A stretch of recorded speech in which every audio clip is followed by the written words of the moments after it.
So we're continuing our series on health and continuing looking through Luke's gospel, and we've come to these verses in chapter 17. And the big headline for today, the theme of where we're going, is healthy relationships, faith to forgive. Faith to forgive. Maybe just as a starting point, I need to say sorry to Marcus for leaving the video camera on him when it should have been cutting to the action. So we need to maybe work on that afterwards. Faith to forgive. We'll jump straight into verse 5.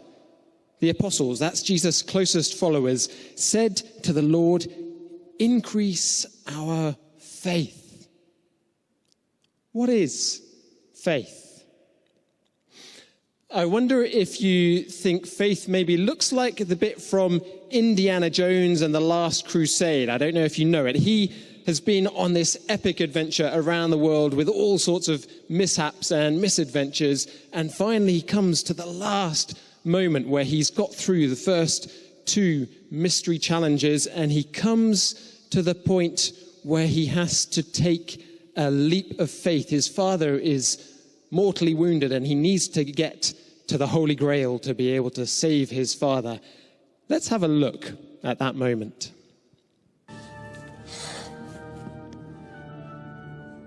impossible. Nobody can jump this. Ah! Indy! Indy, you must hurry! Come quickly!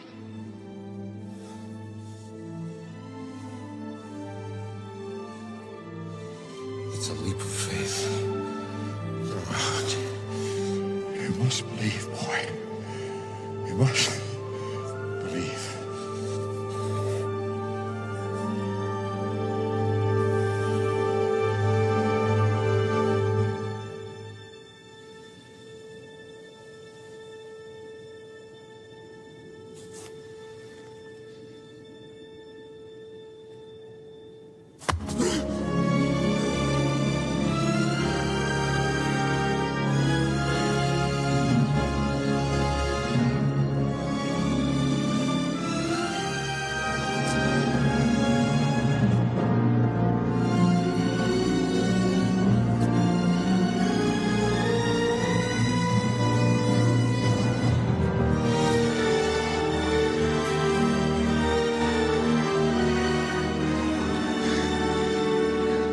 It's a leap of faith. You must believe, boy.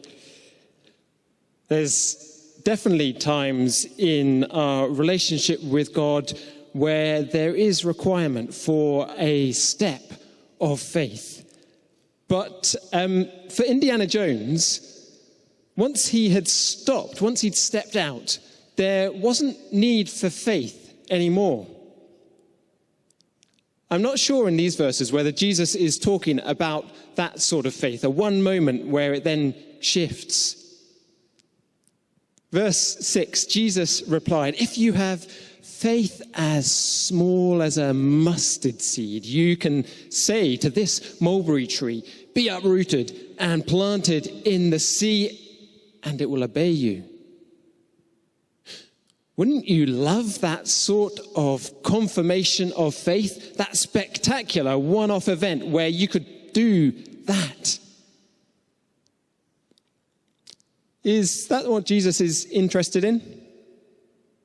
Doing one-off spectacles of faith? Maybe.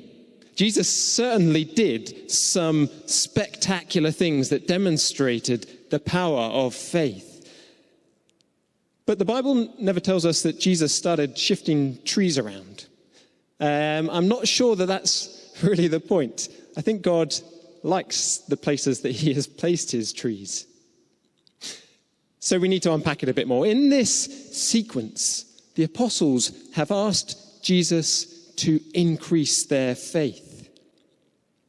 Just after he told them that they need to forgive and forgive and forgive and forgive and forgive and forgive each day throughout the day, if your brother or sister, that Christians around you, sin against you and come back with repentance, you need to be prepared to forgive. The disciples are flawed. Lord, give us faith. Increase our faith. Really? Is that really what forgiveness is like? Isn't that insanity, banging your head against a wall because forgiveness doesn't seem to be working? This person keeps doing the same thing. I wonder if you've ever experienced that. Someone's hurt you and they've come and said sorry and you forgive them. But then they do it again. Maybe you go through the cycle a few times and then you start to think, this isn't working. Forgiveness isn't having an effect. What's forgiveness then? Do you remember the story of the paralyzed man that came up in Luke chapter 5 with his 4 friends? Jesus was in a packed house and his friends couldn't get this paralyzed man to Jesus, and so they climbed up onto the roof. They dug a hole in the roof and lowered their friend down on a mat. Jesus saw the faith of the friends, and what did he say? I tend to think that the main outcome of that story was that the man got up off his mat and walked out. A man who was paralyzed had that spectacular transformation of his body. But that wasn't Jesus' priority.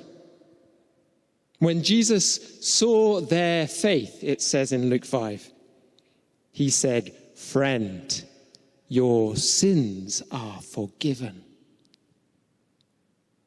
What? That wasn't the problem of the man. He was paralyzed. Jesus says, which is easier, to say your sins are forgiven or to say get up and walk? Jesus can do the spectacular, the physical healing, the spiritual liberation, the calming of the chaos of the natural order, the things that we crave to see. But Jesus also seems to be saying that the powerful work of faith has a deeper, different purpose. It seems like powerful faith is primarily needed for the long, the hidden, the patient, the painful work of forgiveness. Forgiveness doesn't end. It's not resolved. It's not something that you see. That's what faith is really needed for. That's the desperate need of each of us human beings. That's the desperate need of the whole broken world.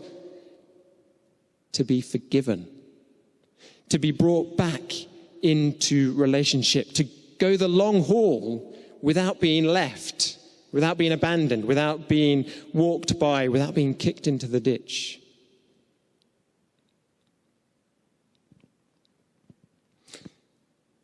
When you hear Jesus say, if you have faith as small as a mustard seed, I wonder if you're like me, that you hear the subtext of, if you only had faith this tiny, but you don't even have that.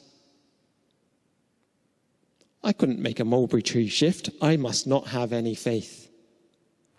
Our self-doubting misconceptions of Jesus and faith kick in. We don't think that we can do miracles, and so we must not have faith at all, not even that tiny speck. But the wonder of our reality as Christians, as followers of Jesus, as children of God, is that Jesus is saying to us, you do have faith. It's tiny, sure, but that is all you need. Because faith is not us generating willpower to go with God. Faith is a seed that has been planted in us by the power of the Holy Spirit. The very power of God is our resource for faith. When we want to increase our faith, Jesus is saying the seal of the Holy Spirit is already on you. That is all you need. You don't need to have great faith. You just need faith in a great God. And God, it turns out, is passionate about forgiveness. Every day, that gauntlet of forgiveness is being run. Every day, we will need faith to go the long haul of receiving forgiveness and of giving forgiveness. But God's forgiveness outstrips anything I can offer someone else. Grace abounding. God was so committed to forgiveness that he became a human. He walked and talked with us. He went to the cross and died. He defeated death so that we could be forgiven and forgiven and forgiven as an active, ongoing thing. Thank you, Lord Jesus. Thank you for the faith to forgive. What is this forgiveness that we're called to walk in day after day, repeatedly each day? I'd like to tell you a story about Joy. She's a lady from the Philippines. She grew up with her sisters with the expectation, each of them actually, that they, through love of God, wanted to go into contemplative service as nuns. But she had quite a fiery nature. She started out in the convent once she'd grown up and discovered there that that wasn't Jesus' calling for her. So she left that lifelong dream behind and became a campaigner for human rights, to the extent that she had to end up fleeing the Philippines because of her outspoken protests against the government. She ended up developing a simple pattern for peace workshops that she has been quietly working out around the Asia-Pacific region in all sorts of places where there is broken conflict. Remarkably, Joy persuades enemies from different sides of a conflict to attend workshops together. And it isn't formal peace negotiation training or that kind of showy business of politics. Normally it's in fairly mundane, secretive locations. And she sits the participants on the floor and announces, here we're going to be like young children, learning big lessons through play. And over the course of a week, they go through various activities where walls are broken down in a relationship. They discover they can have some fun together. They also have to speak out the pain that has been caused for their communities by the other side, and to acknowledge their own prejudices. At the end of a week, the participants have to return to the painful reality of their conflicts, but they've been led to embrace enemies with understanding. Some young men attended one of her workshops from a valley up in the mountains of Papua New Guinea. For countless generations, their culture had been one of tribal fighting, revenge, cycles of revenge. Their language had no word for forgiveness. And so when Christians arrived, they really struggled to translate the gospel into this language and culture. But Joy's pattern of workshops is now having a profound effect for those communities as they learn to inhabit forgiveness. And those young men have set up repeated workshops to allow their community to begin that long road of forgiveness. Faith to forgive. When Jesus calls us into forgiveness, what is it? Unpacking forgiveness could take hours, and I think we won't do that this morning in this sermon. Because forgiveness is right there at the heart of the gospel, the good news that we celebrate week in, week out, that we are dependent on. But here's a quick rapid fire for starters. You with me? Forgiveness is God's. Forgiveness is grace. Forgiveness is shared. Forgiveness is a judgment. Forgiveness is new remembering. Forgiveness is an offer. Forgiveness is an act in context. Forgiveness is ongoing. Let me just unpack those a little bit. First of all, forgiveness is God's. It belongs to God. It is his to give or to withhold. And it is a miracle, an interruption in the normal pattern of life. When Jesus forgives that paralyzed man, this was one of the greatest affirmations of his divinity, because it is only God who can forgive sins. Forgiveness is God's. It belongs to God. But also forgiveness is grace. It's not an ability. This is not a human faculty. Sure, we can replicate something that looks a bit like forgiveness, that is kind of tolerance. But even if it was the situation that one person was 100% wronged, done bad to, and the other person 100% the one who was doing the wrong, forgiveness would not be the first person's choice to forgive from moral superiority. It isn't a favor or a choice to tolerate. Christ has to be in the middle of it for forgiveness to be real. And forgiveness is shared. It's not one person giving forgiveness to the other so that you can then be released and go your separate ways.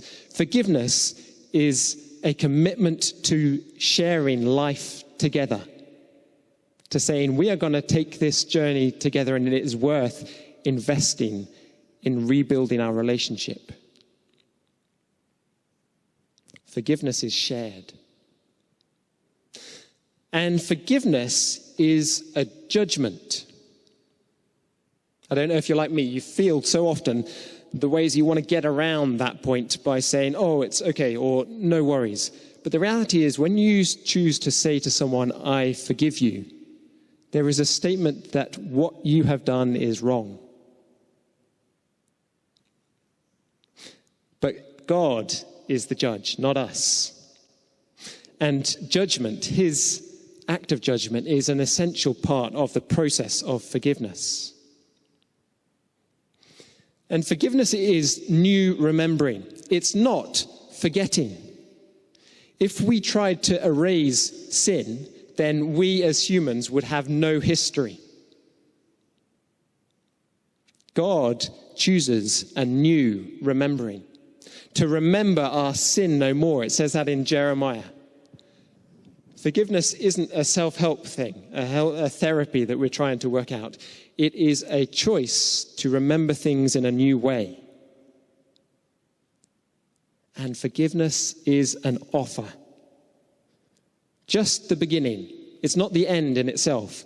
It's holding out the possibility of a new future and saying, let's go see where this is going to take us.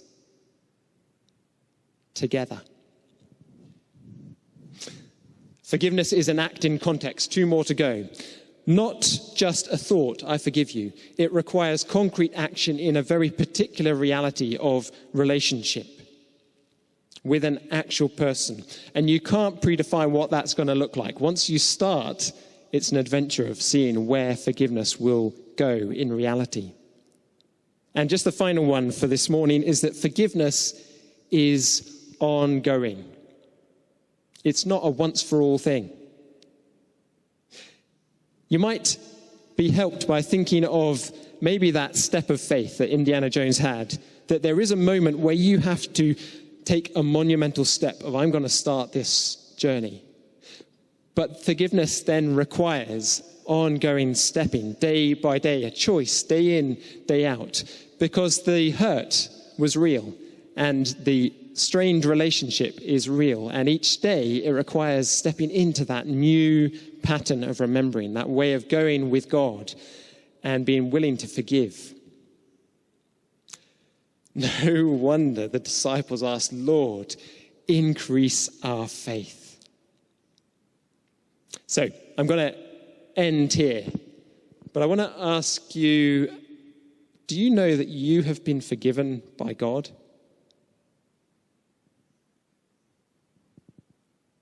Do you know that he chooses that day by day as his way for you and for all his people?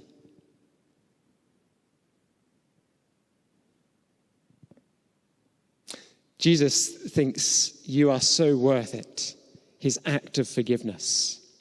And Jesus gives faith, that tiny seed, to empower us in the habit, the lifetime of forgiveness. How might you respond this week? Can I suggest something very simple? We need to keep remembering that we're in that pattern of forgiveness. So you might want to put a reminder on your phone for a point in the day when you could be just called back to it. Or if you don't use your phone, some other place of putting a note that you will see each day, just for this week, with the words, faith to forgive. And when you get that moment's reminder, pray for the person that you are struggling to forgive.